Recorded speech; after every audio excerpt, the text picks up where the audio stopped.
আছো তোমরা? গৃহিণীর রাই চ্যানেলে তোমাদের সবাইকে স্বাগত জানাই। আজ মনসা পুজো। মনসা পুজোর দিন সকাল সকাল ঘুম থেকে উঠে ঘরের সমস্ত কাজ সেরে নিলাম। পুজোর দিন তো আর কিছু ফেলে রাখা যায় না। ঘরদোর গুছিয়ে সব কিছু একেবারে ঝকঝকে করে নিলাম। আজকের ওয়েদারটা দেখো, একদম মেঘলা। তারপরে স্নান সেরে মায়ের একটা শাড়ি পরে একেবারে সেজে গুজে রওনা দিলাম শ্বশুরবাড়ির দিকে, কারণ আজ ওখানেই মনসা পুজো। চলো এবার বেরিয়ে পড়ি। রাই বাড়িতেই আছে, ও বেলাতে আসবে একেবারে স্নান করে রেডি হয়ে। তারপরে তাই আমি একাই যাচ্ছি এখন। গতকাল একবার গেছিলাম ঠাকুরের পিঠে ওসব করার জন্য, তারপর আবার রাতে বাড়ি চলে এসেছি। কথা বলতে বলতে চলেই এলাম। এই দেখো, এটা হলো মায়ের মন্দির, মনসা মায়ের মন্দির। এখনো কিছু গোছানো হয়নি, এখন আস্তে ধীরে গোছানো হবে। পুজো হতে হতে সেই বিকেল হয়ে যায়। শ্রাবণ মাস মানেই মনসা পুজোর আনন্দ। এই দিনে প্রত্যেকেই ভক্তি ভরে দেবী মনসাকে পুজো দেন। জানো তো, আমাদের বাপের বাড়ির পাড়ায় একটা মাত্র মনসা মন্দির আছে। তাই সেদিন গ্রামের সবাই একসাথে ওই মন্দিরে পুজো দিতে যেত। সকাল থেকে ঢাক, শাক, উলুধ্বনি আর পুজোর মন্ত্রোচ্চারণে গোটা পাড়া যেন অন্য এক আবহে ভরে উঠত। ফুল, ধূপ, প্রদীপ আর প্রসাদের ঘ্রাণে চারিদিক মুগ্ধ হয়ে থাকত। ছোট থেকে বড় প্রত্যেকের ভেতরেই থাকত উৎসবের আনন্দ আর ভক্তির আবেগ।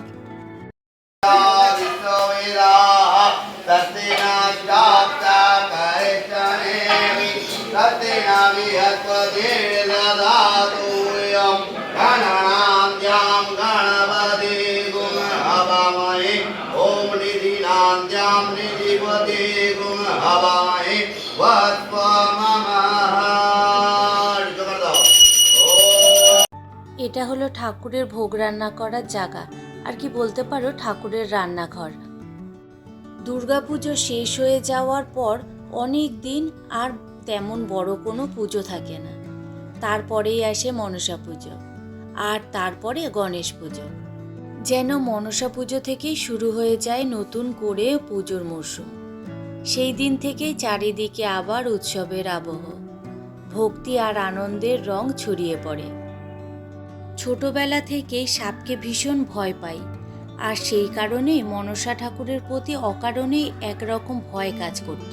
বিয়ের পর যখন প্রথম শ্বশুর বাড়ি এসেছি, তখন জানো তো একটা মজার ঘটনা ঘটেছিল। এখন মনে পড়লে হাসি পায়, কিন্তু তখন ভয়ে কাঁপছিলাম। ঠাকুর মহাশয় এদিকে পুজোতে বসেছেন আর মেজদা করছেন সংকল্প। এই পুজোটা কুলপুরোহিত দিয়ে সম্পন্ন করা হয়। দাঁড়াও, তোমাদের একটু এদিকটা দিয়ে দেখাই। বছরে এই মনসা পুজো দুবারই হয়। একটা হলো মাঘী পূর্ণিমায় প্রতিষ্ঠা দিবস, আর এই শ্রাবণ মাসের পুজো। ও, যেটা বলছিলাম, কেন ভয়ে কাঁপছিলাম, তবে মজার ঘটনাটা বলি। বিয়ের পর এসে দেখি এখানে নিয়ম করে পুজো দিতে হতো। সকালে শাশুড়ি করতেন, আর বিকেলে সেই দায়িত্ব পড়েছিল আমার। তখন তো বাড়ির বউ বলতে আমি একাই, তাই শাশুড়ি আমাকে শিখিয়ে দিয়েছিলেন কিভাবে মন্দিরের পুজো দিতে হতো। কারণ ঘরের মন্দির আর বাহিরের মন্দিরের নিয়ম তো এক নয়। এবারে আসল ঘটনা বলি। একদিন সন্ধ্যাবেলায় আমি মনসা মন্দিরে গিয়ে আরতি দিচ্ছি। মন্দিরে নিয়ম মতো একটা ছোট ফুটোও ছিল, মনসা মন্দিরে নাকি রাখতে হয়। হঠাৎ দেখি সেই ফুটো দিয়ে দুটো চোখ উকি দিচ্ছে। ব্যাস, সেটা দেখে আমার আরতি তো মাথায় উঠল। ভয়ে প্রাণটা বেরিয়ে যাচ্ছিল প্রায়। মনে হচ্ছিল বুঝি কোনো সাপ ফুটো দিয়ে তাকিয়ে আছে। ভয়ে আরতি ফেলে বাইরে বেরিয়ে এসে অনেকক্ষণ দাঁড়িয়ে রইলাম। তারপরে সাহস করে আবার তাকিয়ে দেখি, আরে ওটা তো কোনো সাপ নয়, ওটা তো একটা ইঁদুর।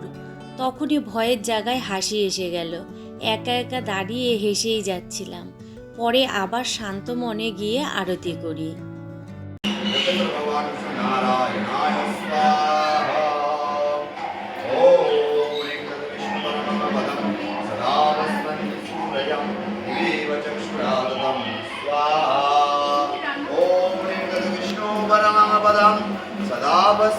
पूरया दिवेव चक्षुरादतम्।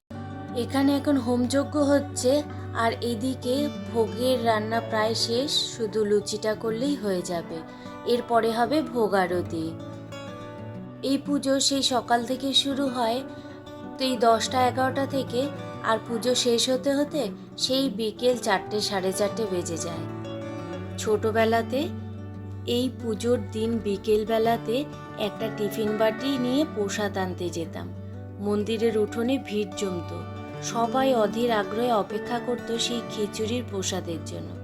ধূপ ধুনোর গন্ধ, মন্ত্রপাঠ আর ঢাকের আওয়াজের মাঝে যখন গরম গরম খিচুড়ি লাবড়া আর বেগুনি ভরে দেওয়া হতো সেই বাটিতে, সত্যি মনে হতো এই স্বাদ পৃথিবীর আর কোথাও নেই। ভক্তি আর আনন্দে মেশানো সেই প্রসাদের স্বাদ এখনো জিভে লেগে আছে। যজ্ঞের পর এখন শুরু হয়েছে ভোগ আরতি।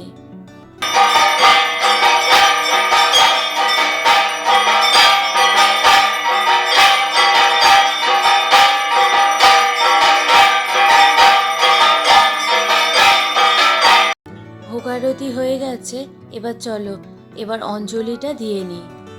পুজো একেবারে শেষ পর্যায়ে। আরতি শেষ হতেই যেন মনে হলো চারিদিকটা শান্ত হয়ে গেছে। শাঁখ বাজলো, সবাই মিলে একসাথে ফুল হাতে দাঁড়ালাম। তখন ভেতরটা ভরে উঠল ভক্তিতে। এই একটা মুহূর্তেই যেন সবাই এক মনে একসাথে দেবীর কাছে প্রার্থনা করছি। অঞ্জলি দেওয়ার সময় মনের সব দুঃখ কষ্ট যেন কোথায় মিলিয়ে গেল। ভিড়ের ভেতরে থেকেও মনে হচ্ছিল আমি একা নই, আমাদের সবার ভক্তি এক হয়ে দেবীর চরণে পৌঁছে যাচ্ছে। সত্যি অঞ্জলির এই সময়টার মধ্যে একটা আলাদাই শান্তি আছে, যেটা ভাষায় বোঝানো যায় না। নমস্তুতে নমঃ মাধব মাধবাতি মাধব মাধবহৃদি সরন্তি।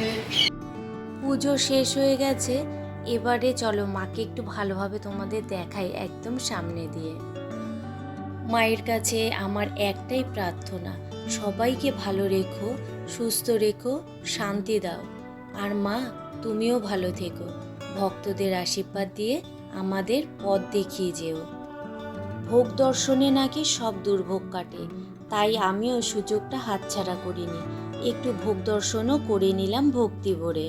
সবাইকে প্রসাদ দেওয়ার জন্য করা হয়েছিল খিচুড়ি আর সাথে আলুর দম। লোকজনের ভিড়ে তখন আর ভিডিও করা হয়নি, এখন অনেকটাই রাত, এখন প্রায় রাত্রি 10:30 মতো বাজে।